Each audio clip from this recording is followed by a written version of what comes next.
J'ai commencé à fumer 2-3 puffs par mois. J'ai fait des analyses, j'ai fait des scanners, des IRM et c'est à ce moment-là que j'ai su que c'était à cause de la puff.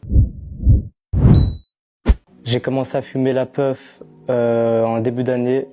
J'ai été influencé par mes amis, je les voyais fumer.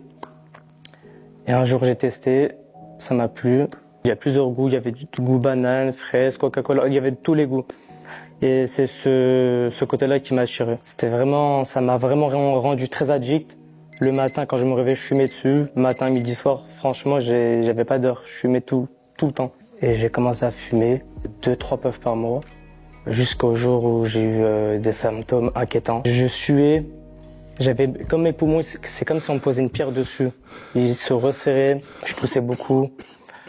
Perte d'appétit, j'avais les poumons qui me piquaient. Le soir, j'arrivais pas à dormir et je suis allé voir le médecin de moi-même parce que ces symptômes-là, c'était pas normal, c'était bizarre. Je me suis dit, je suis obligé d'aller voir le médecin. Je pensais pas que c'était à cause de la puff. Je me disais, je sais pas, je me dis c'est pas possible que ce soit la puff. La puff, ça fait rien, c'est pas possible. Jusqu'au jour où je suis allé voir le médecin, j'ai fait des analyses, j'ai fait des scanners, des IRM et c'est à ce moment-là que j'ai su que c'était à cause de la puff. Il m'avait dit que j'avais une infection pulmonaire. Alors là, moi comme je suis hypochondriaque, mon cœur là, il a commencé à battre à 1000 à l'heure. Là, ma tension elle est montée direct. Mon cœur j'ai cru qu'il allait lâcher. Et à ce moment-là, je me suis rendu compte de la gravité. Parce qu'à ce moment-là, le médecin m'a dit, si je serais pas venu me guérir à temps, j'aurais pu attraper une septicémie. C'est une infection du sang. On m'a mis sous antibiotiques vénal, puis après on m'a prescrit des antibiotiques par traitement sur une durée de 3 semaines.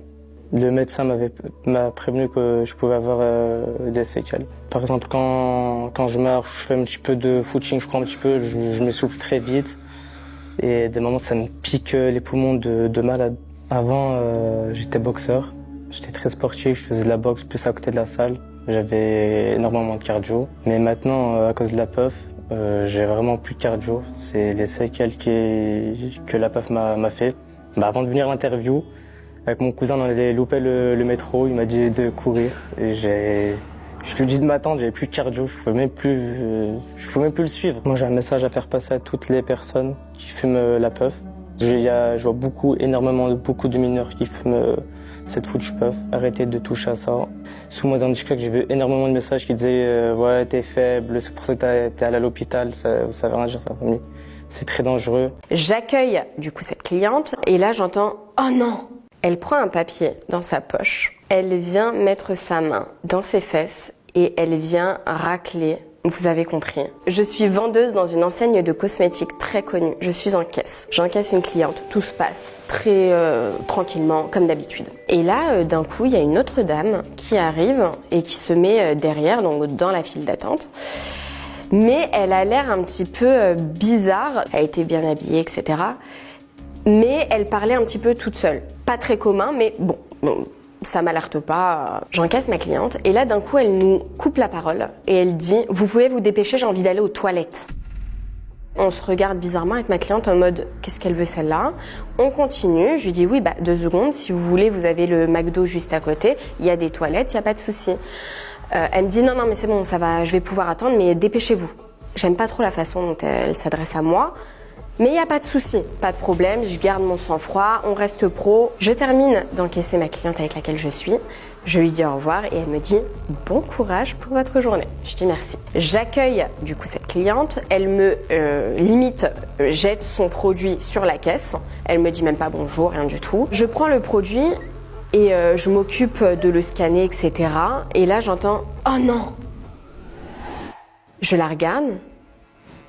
Je dis oh non, c'est-à-dire.